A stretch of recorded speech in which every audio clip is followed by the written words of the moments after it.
Hai guys, welcome back di podcast Apa sih Kata Remaja? Bareng aku Michelle. Dan aku Saina. Oke, balik lagi bersama Michelle dan Saina yang menemani para remaja dalam menyampaikan kata hatinya. Asik. Oke. Jadi hari ini aku dan Saina ingin membahas suatu masalah, mungkin masalah, dan masalahnya itu kayak sebenarnya nggak trending amat sih, cuman aku sesekali pernah ngeliat kayak di TikTok atau di Twitter gitu ya soal masalah ini gitu, dan ya aku rasa cukup banyak orang yang pernah mengalami atau orang yang menjadi korban atau menjadi pelaku, tapi mereka ini nggak sadar gitu loh, karena karena perlakuan ini tuh emang agak nyaru-nyaru gitu soalnya gitu ya. Oke, langsung aja aku mau memperkenalkan topiknya pada hari ini, yaitu guilt trip atau guilt tripping, sama aja ya. Jadi apa sih guilt trip itu? Babeberapa dari kalian udah pernah dengar atau udah tahu juga, atau mungkin ada juga nih yang belum pernah dengar gitu kan, belum tahu, baru banget dengar dari kita ya. Jadi hari ini aku mau ngasih tahu sedikit apa sih guilt trip itu ya. Jadi guilt trip itu adalah suatu bentuk komunikasi, baik verbal maupun non-verbal, yang digunakan oleh seseorang terhadap korban untuk menimbulkan perasaan bersalah sehingga keinginan mereka akan terpenuhi. Nah, mungkin dari definisi itu masih agak susah untuk memvisualisasikannya gitu ya. Apa sih guilt trip itu gitu ya. Jadi aku mau kasih beberapa contoh guilt trip yang aku rasa kayaknya sering banget sih orang-orang mungkin ngedenger ini gitu ya. Jadi misalkan kayak gini, aku tuh udah berkorban ini itu, terus kamu gak menghargai aku ya, gitu ya. Terus misalkan lagi kayak padahal aku udah bantuin kamu, tapi kok kamu malah sibuk sendiri gitu, misalkan. Nah, satu lagi deh, misalkan kayak kamu ada contoh gak nih? Biasanya ini sih kalau misalkan dia habis ngasih barang gitu ya, mirip sih sama contohmu tadi, misalnya dia habis ngasih kita barang tapi kita nggak bisa ngasih balik yang sama gitu, atau bahkan lebih mahal, itu terus dia malah bikin kita seolah-olah tuh ada utang gitu sama dia. Itu termasuk nggak sih? Iya, bisa. Berarti udah mulai paham lah ya, udah mulai bayang guilt trip tuh kayak gimana gitu. Nah, perkataan kayak tadi gitu ya, itu tuh akan menimbulkan rasa nggak nyaman gitu, dan rasa bersalah gitu. Kayak tadi Saina bilang gitu kan, nggak bisa ngasih balik sesuatu yang sama harganya atau mungkin lebih harganya, akhirnya jadi ada rasa bersalah, rasa kayak aduh gue punya utang nih sama dia gitu kan. Nah, akhirnya mau nggak mau orang yang menerimanya atau orang yang menjadi korban gitu ya dalam tanda kutip akan menuruti perkataan dan permintaan si pelaku ini gitu. Jadi ya biar karena ada rasa bersalah, akhirnya ya udah deh gue ikutin kemauan lo gitu kan. Nah, guilt trip ini tuh nggak hanya bertujuan untuk memanipulasi korban supaya si korban ini ngerasa bersalah, tapi guilt trip ini juga bisa jadi kayak trik gitu untuk menghindari pertengkaran gitu kan, dan mendapatkan simpati dari orang lain. Itu yang perlu di-underline adalah untuk gaining sympathy gitu ya, mendapatkan simpati gitu. Jadi biar biar kita yang ngerasa bersalah dan ada rasa kasihan dari kita gitu loh. Itu tujuan utama dari guilt tripping ini gitu. Nah, guilt trip ini juga ada beberapa jenis gitu ya. Ada 4 jenis yang berdasarkan dari yang udah aku research sana sini gitu ya. Jadi yang pertama itu ada manipulatif gitu ya. Tujuan utama dari guilt trip itu ya untuk memanipulasi atau membuat seseorang melakukan sesuatu yang mungkin kita nggak pengen gitu, atau mungkin keberatan di kita, tapi karena kita ngerasa bersalah, kita ngerasa kasihan, ya udah deh akhirnya gue turutin aja kemauan lu gitu kan. Terus yang kedua tadi juga ada dibilang, yaitu penghindaran konflik atau biar nggak berantem gitu ya.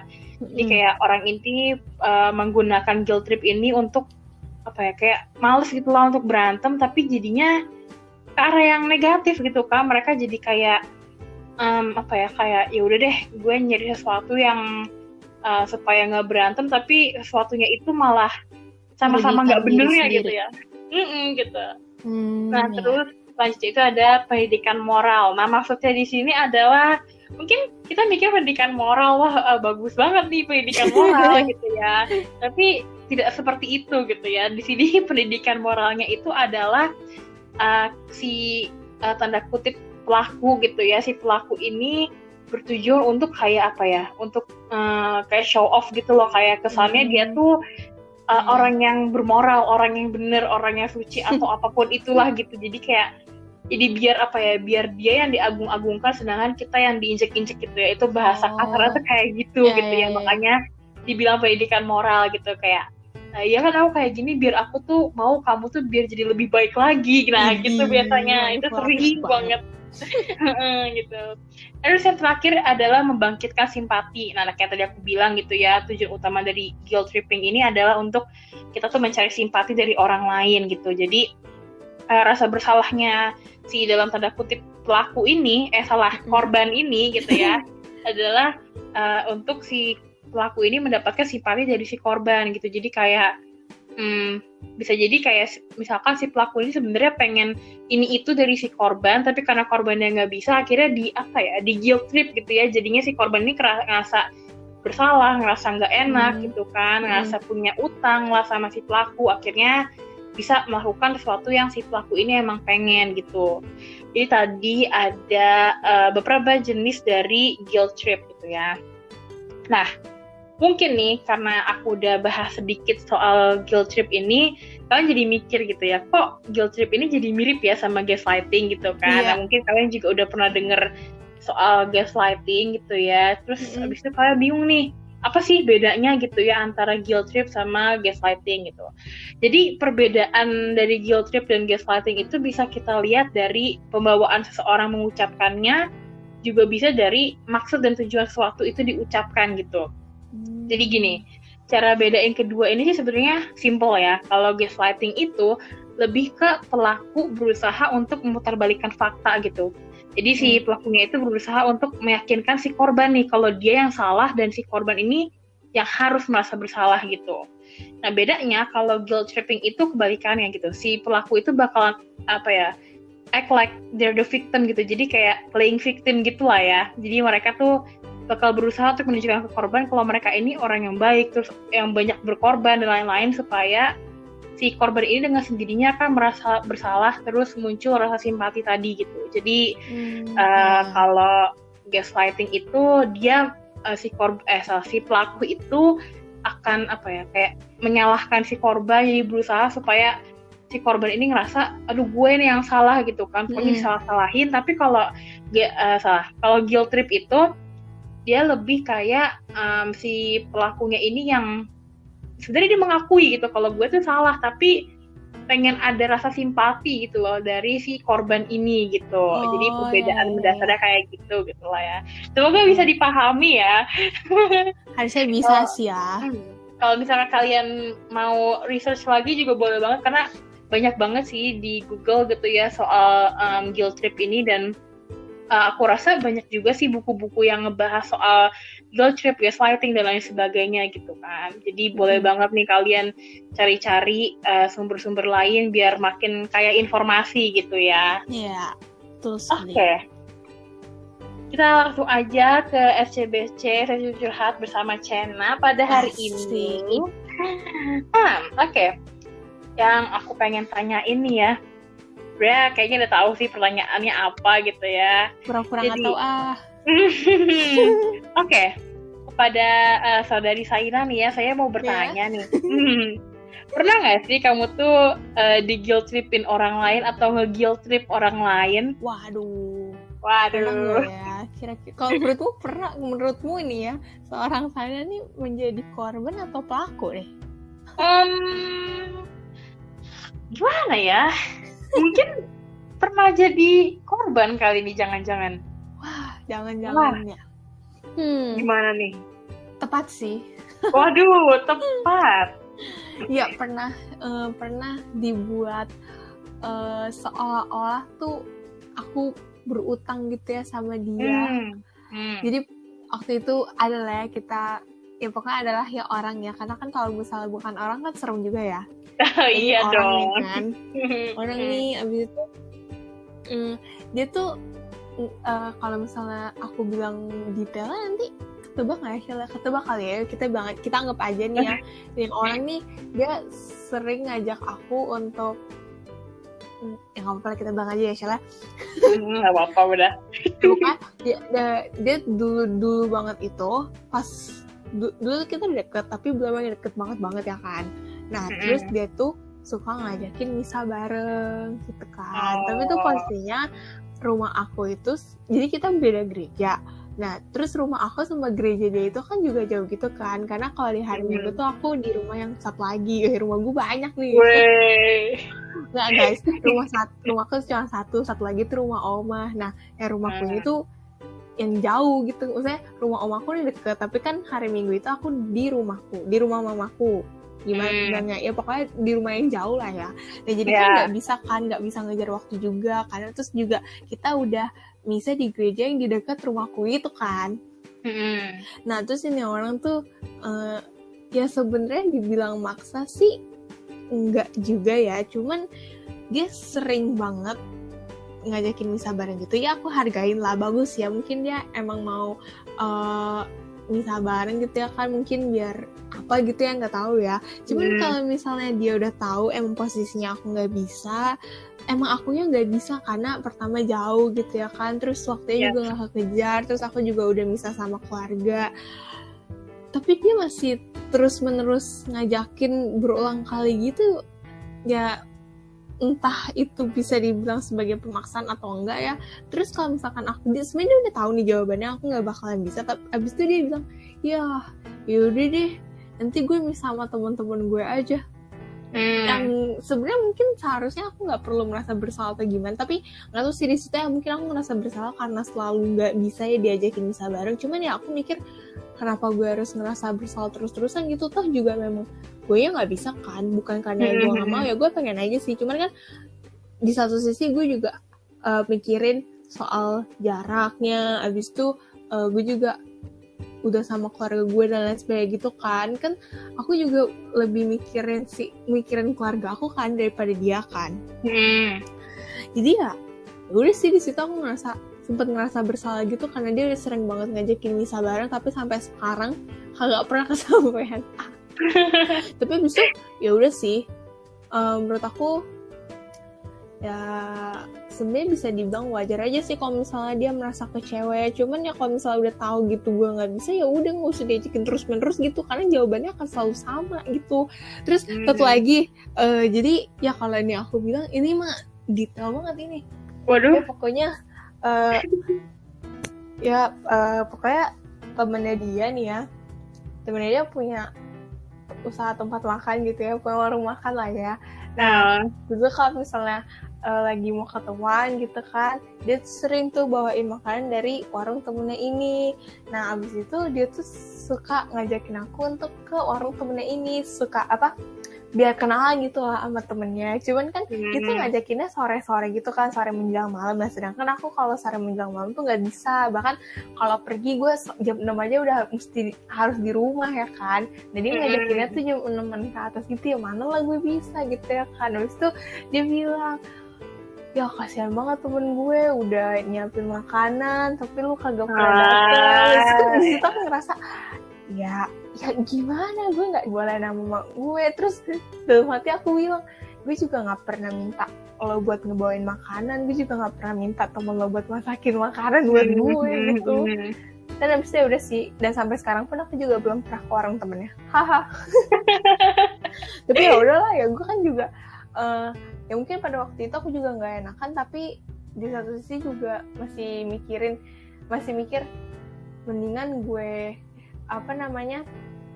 berantem sama dia daripada gue dimarahin mak gue. Iya, bener sih, aku juga gitu sih. Ya kan, jadi ya udahlah benar aja ya. Kalau misalkan emang udah ada waktu yang tepat gitu ya kan, kalau misalkan emang udah rencananya nih hari ini lu udah diatur Tuhan buat ke warung temennya, ya udah gue datang. Tapi kan sejauh ini belum ada rencana seperti itu. Ya udah begitulah. Oke. Berarti jadi korban nih ya. Tapi pernah nggak sih jadi pelaku? Kalau misalnya jadi pelaku, aku Pernah nggak ya? Mungkin pernah tapi aku lupa ya. Parah banget ya. Pura-pura lupa atau lupa beneran ya? Gak tau sih Sheila, seharusnya sih pernah sih. Aku ngerasa pernah sih ya, cuman aku lupa sih. Tapi mungkin kamu pernah ada ingat gitu, dulu aku pernah apa, terus kamu bilang, iya nih lu pernah jadi pelaku nih. Kalau sejauh ini sih kalau misalnya nih nge-guilt tripin di aku gitu ya, nggak pernah sih ya. Jadi ya nggak tahu ya kalau misalkan sama orang lain. Iya, kalau misalnya aku ngasih barang nih sama orang, terus aku bikin dia seolah-olah dia punya utang sama aku, nggak pernah sih ya. Karena gue kalau ngasih barang ya ikhlas sih, nggak sih, masa tuh ngasih barang kan kita memberi tanpa pamrih, ya kan? Iya ngasih barang kan, ya kan? Ya aku ngasih barang sih selalu ikhlas. Dan menurut aku sih, aku selalu ikhlas kasihnya. Ya semoga aja orang yang aku kasih barang, orang-orang yang pernah dapat kado atau barang dari aku tuh tidak pernah merasa dibuat seolah-olah dia berutang sama aku ya. Ya. Terus kalau soal apa dia, kalau misalnya aku maksa orang terus dia gak bisa, ya udah sih. Ya sejauh ini sih aku ingetnya kalau misalnya aku ada ajak orang pergi atau kemana tapi dia yang nggak bisa, ya udah sih. Ya udah gitu, bukan yang kayak ya udah deh gue pergi sama temen gue aja, atau ya udah deh gue pergi sendiri aja, enggak sih. Lebih ke ya udah nggak apa-apa, next time. Wih kan berarti masih mungkin buat kalian nih para pendengar kita, buat yang merasa pernah menjadi korbannya Saina gitu ya, nanti bisa kasih tau aja, lo pernah nih kayak gini ke gue nih, biar biasanya juga inget gitu ya. Gitu dari aku. Ya, semoga nggak pernah menjadi pelaku, dan kalau misalkan pernah gitu ya, semoga sudah dimaafkan gitu lah ya. Ya semoga pintu maaf terbuka buat saya ya guys ya. Oke, itu kan dari seorang Saina gitu ya. Terus kalau seorang Michelle gimana nih gitu ya? Kayaknya seorang Michelle jadi korban deh. Aku pernah menjadi korban dan pelaku. Wah. Nggak apa-apa, biar pengalamannya banyak. Tapi gini, ini berhubungan kok, dan mungkin kalian akan mengerti kenapa aku bisa menjadi pelaku gitu ya. Jadi kita ceritakan dulu gitu ya. Mungkin aku mulai dari korban dulu ya, memang menjadi korban guilt trip ya. Jadi ini aku rasa sih orang-orang terdekat aku, teman-teman aku pasti udah pada tahu gitu ya, kalau misalkan aku tuh nggak dibolehin naik motor. Oh iya. Pasti kita tahu gitu kan. Jadi kemana-mana pasti ya paling ini banget naik gokar lah gitu kan. Mau jauh mau deket gitu ya. Jadi nggak boleh naik motor, mau naik gojek kayak, naik apa kayak, sama orang lain kayak, itu pasti nggak boleh gitu kan, sama temen, sama pacar, apapun lah itu nggak boleh gitu kan. Dan sampai sekarang masih kayak gitu gitu kan. Nah jadi waktu aku punya pacar gitu ya, jadi setiap kita mau jalan itu ya naik gokar gitu kan. Jadi kayak mau jalan ke sana sini naik gokar gitu, atau kayak kita pernah ngerencanain kayak udah naik MRT gitu kan. Nah tapi awalnya sih pacarku ini dulu kayak, mantanku ini enaknya mantan ya, kalau pacarku kayak iya sih, kayak mati gitu ya. Itu dia kegeeran lagi. Ya jadi ya ntar gak enak sama Jerome gitu ya, asik Jerome gitu. Oke, jadi si mantanku ini tuh awalnya kayak yaudah it's okay gitu, fine kalau misalkan mau pakai gokar atau MRT atau apapun itulah gitu kan, no problem gitu, ya udah gitu kan, nggak ada masalah apa-apa. Dan ya dia juga memahami kondisi aku yang kayak gimana begini, yang nggak dibolehin gitu kan, dan requirements dari orang tua aku ya udah gitu kan. Terus habis itu lama kelamaan pasti aja ada masanya dimana kayak dia tuh ngomong gitu kan, ayolah sekali-sekali kita jalan-jalan, aku ngeboncengin kamu gitu-gitu kan. Terus aku bilang, bukannya aku nggak mau, kamu tahu sendiri aku tuh mau, tapi kan aku nggak boleh gitu kan. Terus habis itu ya udah coba ngomong sekali aja. Terus abahku udah ngomong gitu kan, nggak boleh, pasti nggak boleh gitu kan. Sama siapapun nggak boleh gitu, mau sama temen deket apa siapapun pokoknya nggak boleh lah gitu kan. Mau diomongin kayak gimana pun pasti nggak boleh gitu kan. Terus habis itu awalnya kayak yaudah deh gitu kan, udah nih nggak apa-apa gitu. Nah terus suatu waktu gitu lagi gitu kan, ayo dong jalan bareng gitu kan, tapi naik motor aku aja gitu kan. Terus habis itu aku bilang lagi gitu kan, aku mau tapi nggak dibolehin gitu. Kenapa dia udah tahu jawabannya sama tapi masih diulang? Ya mungkin dia berharap kayak orang tua aku bakal berubah pikiran kali ya gitu kan. Iya, mungkin ya. Jadi ya terus aku bilang aku mau tapi nggak boleh gitu kan, percuma, nggak bakalan bisa gitu kan. Terus habis itu akhirnya apa ya, lama-lama aku lupa sih ini dia ngomong secara langsung atau kayak dari apa ya, gimana gitu, pokoknya intinya adalah gini, ada perkataan dia yang kayak yang maksud itu kayak mau ngomong mungkin bahasanya lebih halus gitu ya, tapi kayak kita sebagai perempuan kadang bisa kata apa ya, yang tersirat dari kata-kata itu gitu kan. Pesan tersirat ya. Gitu. Jadi yang bisa aku tangkap adalah kayak itu seolah-olah ingin ngomong kayak ribet banget sih mau jalan sama lu aja gitu kan. Kayak mau naik motor aja, maksudnya kayak mungkin dia pikir kalau naik motor kan gak perlu keluar ongkos gitu kan, mesti sama dia aja udah gitu kan. Sedangkan kalau naik kendaraan umum pasti butuh ongkos yang lebih lagi gitu kan. Jadi kayak dia apa ya, kayak seolah ngomong kayak kenapa sih ribet banget jalan sama lu, kayak harus naik kendaraan umum, kenapa nggak bisa naik motor aja sama gue gitu kan, ribet banget deh jalan sama lu gitu kan. Padahal gue udah berkorban kayak ya udah nih, ya udah ya ayo gitu kan, kok lu nggak bisa sih sekali aja jalan sama gue naik motor gitu kan, nggak usah naik kendaraan umum gitu kan.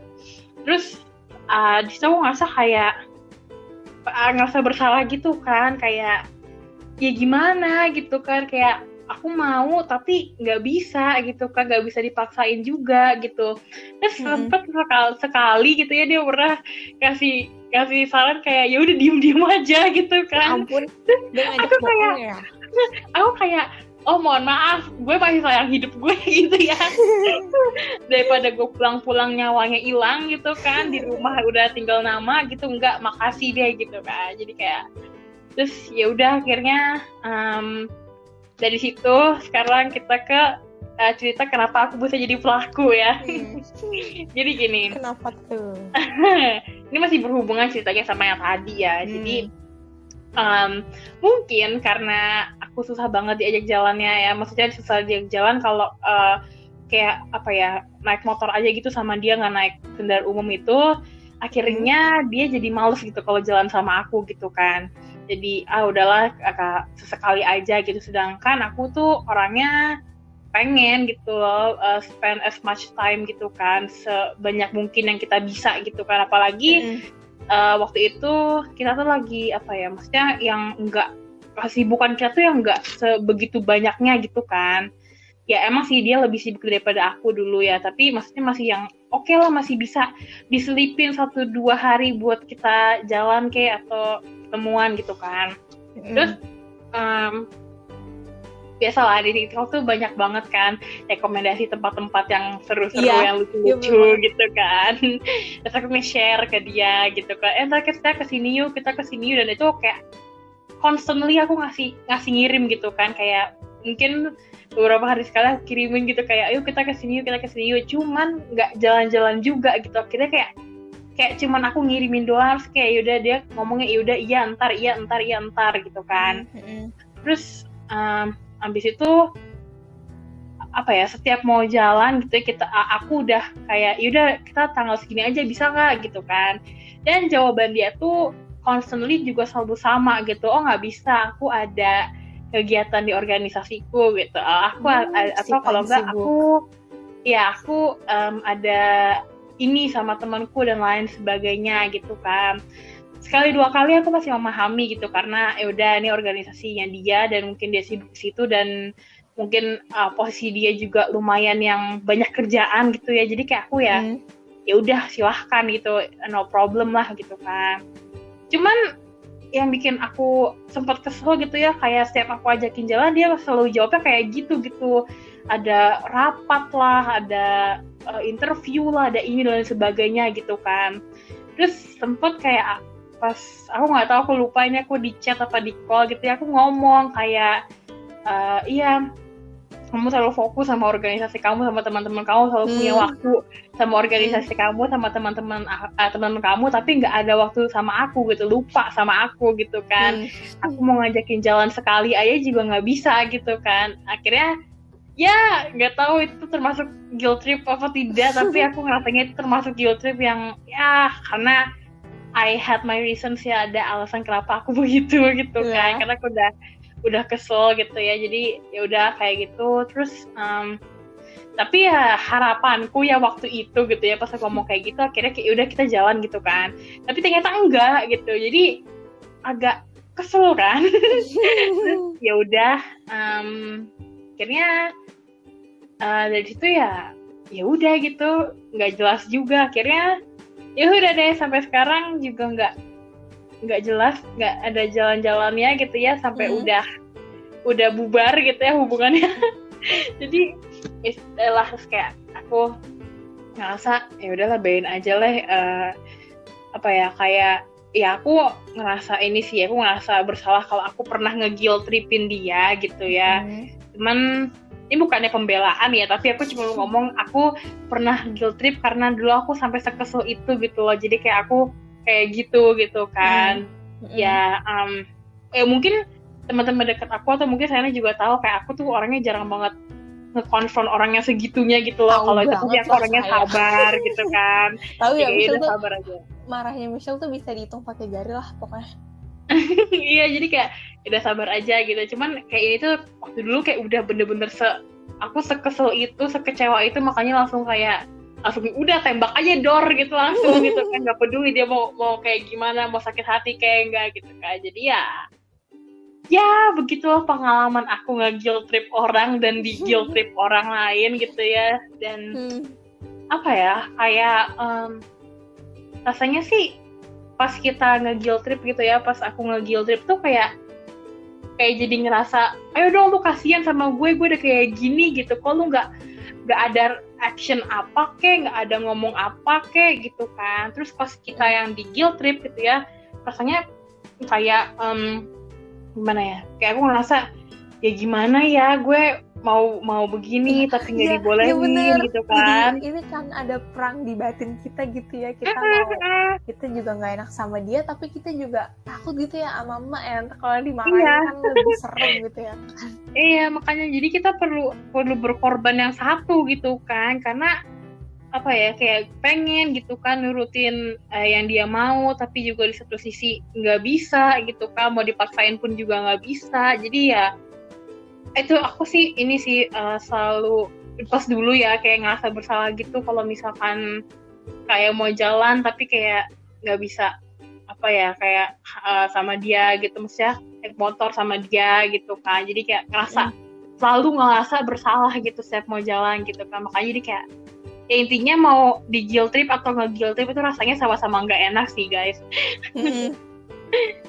Nah ya walaupun kelihatannya guilt trip tuh kayak negatif gitu ya, kayak malah jadi playing victim lah, jadi gaslighting lah atau gimana gitu ya, tapi bisa jadi loh orang yang melakukan guilt trip ini tuh nggak sadar gitu loh kalau dirinya itu sedang melakukan guilt trip gitu kan. Mungkin aja apa ya, mereka tuh bahkan nggak tahu gitu kalau apa yang mereka lakuin itu namanya guilt trip gitu kan. Terus juga mungkin aja kayak apa ya, kayak ya nggak sadar dan mereka nggak ada niatan untuk melakukan itu gitu kan. Nah karena itu ada beberapa cara yang bisa kalian lakuin nih kalau misalkan kalian ngerasa kok nih orang nge-guilt tripin gue gitu ya. Yang pertama itu ada validasi emosinya dia gitu, beri dia kasih dia ruang untuk berekspresi gitu, untuk kasih tahu gitu perasaan dia tuh apa gitu, apa sih yang dia rasain, kenapa dia kesel misalnya gitu, kenapa dia sedih dan lain sebagainya gitu kan.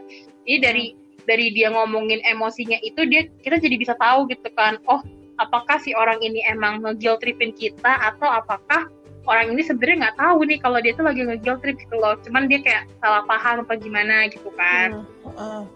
Terus yang kedua itu kasih bantuan ke dia gitu, kalau misalkan dia juga mungkin dia bingung gitu kan, apa sih yang gue rasain gitu kan, kenapa sih gue malah nyalahin orang atau gimana gitu, kasih bantuan aja gitu, kayak apa sih yang bisa gue bantu gitu kan, apa sih yang bikin lu tuh ngerasa nggak enak atau ngerasa sedih apapun itulah gitu. Jadi kayak kita harus bisa membantu si orang itu supaya juga jelas di dia dan jelas di kita juga gitu kan. Jadi ya kita sama-sama paham lah gitu. Terus yang ketiga itu selain dia yang mengutarakan perasaan, kita juga bisa nih mengutarakan perasaan kita gitu kan. Kita ngomong ke dia gitu, kalau misalkan kayaknya yang lu lakuin ini nggak bener deh, kok lu malah jadi nyalahin gue, coba deh diiniin lagi gitu kan. Jadi kayak introspeksi diri. Nah iya bener, jadi sama-sama introspeksi, sama-sama refleksi gitu kan, biar kalian berdua nih nggak main salah-salahan, nggak berantem, jadi bisa saling paham gitu kan, nggak salah paham gitu. Terus yang terakhir itu kalian harus berani menolak apabila si pelakunya ini meminta suatu hal yang nggak masuk akal gitu. Kayak tadi saya bilang juga di awal-awal gitu ya, misalkan kita dikasih kado terus habis itu kita nggak bisa ngembaliin sesuatu yang lebih dari itu gitu kan, dan si orang ini mungkin kayak nyalahin kita lah atau kayak ngerendahin kita gitu kan. Kita harus bisa speak up gitu loh, kayak ya nggak selamanya yang lu mau tuh lu dapet gitu loh. Jadi kayak kita harus bisa berani untuk speak up, untuk menolak gitu ya, jangan jadi orang yang gak enakan terus gitu kan. Iya, entah orang seenaknya sama kita.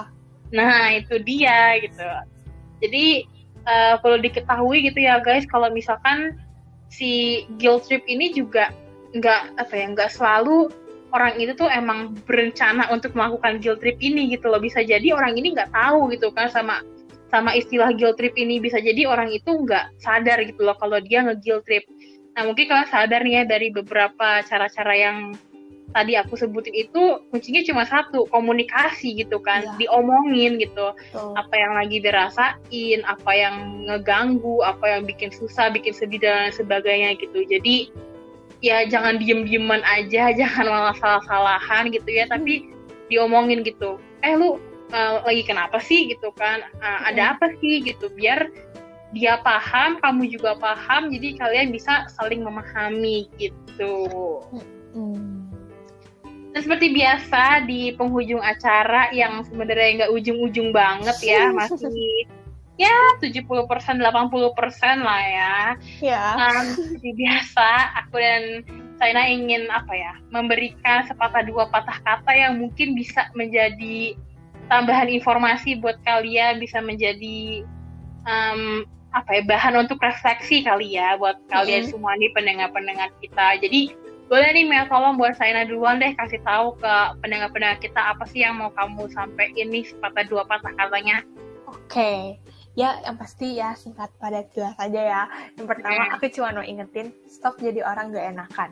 Kalau misalnya emang kalian disuruh melakukan sesuatu atau disuruh ya biasanya sih disuruh melakukan sesuatu sih ya, lebih seringnya disuruh melakukan sesuatu tapi kalian tahu itu nggak benar, terus itu juga bisa ngerugiin kalian, bahkan bisa juga merugikan orang lain, ya udah kalian harus berani bilang. Michelle juga tadi udah kasih tahu kan cara-caranya supaya kalian tidak menjadi korban ya kan. Kalian harus berani speak up, harus berani menolak, harus berani berkata tidak, karena tidak selamanya penolakan itu buruk gitu. Karena kan juga kalian harus mikirin diri kalian sendiri kan, jangan terlalu sibuk mikirin tapi dia udah ngasih gue ini, dia udah baik sama gue dan lain sebagainya. Kalau misalnya kalian ngerasa kayak gitu, nah jangan-jangan kalian udah jadi korbannya nih, karena kalian mikir kayak gitu kan. Kalau misalkan memang orang itu baik sama kalian, terus tulus sama kalian nggak akan ngerasa punya utang sama kalian dan lain sebagainya gitu. Jadi pokoknya stop jadi orang gak enakan. Terus kalian juga harus berani speak up. Pokoknya jangan terlalu sibuk mikirin orang lain sampai segitunya banget, sampai kalian lupa nih sama diri kalian sendiri. Terus ada lagi? Terus selanjutnya dilanjutkan oleh Michelle. Oke. Kirain ada lagi gitu ya, karena bilang terus gitu kan. Udah selesai sih sebenarnya, cuman kelewatan aja. Nah kalau terus nanti nabrak mobilnya gitu kan. Terbaik dulu deh. Oke, kalau dari aku juga singkat padat jelas gitu ya. Jangan guilt tripin orang kalau kamu nggak mau di guilt trip, itu aja sih yang paling gampangnya ya, karena berdasarkan tadi pengalaman aku gitu ya, karena aku di guilt trip sama dia, akhirnya aku nge-guilt trip dia gitu kan. Jadi ya pokoknya jangan mau jangan guilt trip. Ya. Jangan guilt trip kalau kalian nggak mau di guilt trip gitu, karena ya itu bakalan merugikan juga sih buat kalian gitu kan. Jadi kalau misalkan ada sesuatu yang mengganjal gitu misalkan, ya diomongin baik-baik gitu loh, biar kayak aku bilang juga, biar bisa kalian dianya paham, kamunya paham, dan kalian bisa saling memahami gitu. Karena nggak semua hal tuh perlu diberantemin kok guys, nggak semua hal perlu dijadiin bahan buat cekcok gitu ya. Karena misalkan ada juga nih kayak pas di awal kan aku bilang kalau itu buat membangkitkan simpati gitu kan, pengen dikasihani gitu ya. Ya menurut aku dengan sendirinya pasti orang itu bakal ngerasa kasihan sih kalau misalkan emang udah sesuatu yang tepat gitu loh. Kita nggak perlu kayak mencari validasi kayak atau memaksa sesuatu biar di orang tuh melakukan sesuatu yang kita mau atau gimana lah gitu ya. Jadi intinya adalah balik lagi ke tadi ya, jangan nge-guilt tripin orang kalau nggak mau di guilt trip sama orang lain gitu sih. Oke, seperti biasa ya, aku dan China tuh nggak bosan-bosan untuk ingetin ke kalian gitu ya. Karena kayaknya nih ya sekarang tuh kayak makin banyak ya yang denger kayaknya dari hari ke hari gitu. Jadi buat pendengar-pendengar baru kita nih mungkin masih bingung atau lupa gitu ya kapan aja sih ASKR upload. Jadi hari ini Saina bakal ngasih tahu nih kapan aja sih ASKR upload. Oke, jadi ASKR itu upload seminggu 2 kali, di hari Jumat dan di hari Minggu. Untuk di hari Jumat kita uploadnya jam 6 sore, dan di hari Minggu kita uploadnya jam 8 pagi. Jadi nggak ada lagi alasan kalian untuk ketinggalan podcast kita. Bener banget, jadi dicatat, dibikin reminder, apapun itulah biar kalian nggak ketinggalan episode dari kita. Nah, terus misalkan nih kalau kalian mau kayak ngasih saran, ngasih kritik, atau mau request topik, bagi-bagi pengalaman gitu tuh juga boleh banget. Dan kalian bisa kontak kita di sosial media kita yang menurut aku cukup banyak lah ya. Jadi cukup gampang juga untuk menemukan kita, untuk berkomunikasi dengan kita. Jadi boleh nih buat saya minta tolong dong kasih tahu ke pendengar-pendengar kita apa aja sih sosial medianya ASKR. Jadi ASKR tuh seperti yang bisa bilang tadi, sosial media kita tuh sangat amat banyak ya. Jadi kalian bisa kontak kita lewat sosial media yang A, B, C gitu ya. Jadi kita itu yang pasti punya Spotify, terus kita juga punya YouTube, kita punya Instagram, terus kita juga punya TikTok loh guys. Terus kita juga punya email ya. Jadi semua sosial media kita itu dinamain sama, apa sih kata remaja. Dan untuk emailnya apa sih kata remaja@gmail.com. Jadi kita mau memudahkan kalian untuk menghubungi kita ya. Bener banget. Jadi ya seperti itulah ya guys. Dicatat semuanya biar kalian inget, biar nggak ada yang lupa, biar nggak ketinggalan. Karena ya pokoknya rugi banget lah ya kalau ketinggalan. Ya, jadi segitu aja untuk hari ini. Terima kasih banget nih buat pendengar kita yang udah mendengarkan dari awal sampai akhir. Terima kasih juga buat Saina yang udah menjadi teman host aku pada hari ini. Sama-sama. Dan sampai berjumpa di episode selanjutnya. Bye-bye!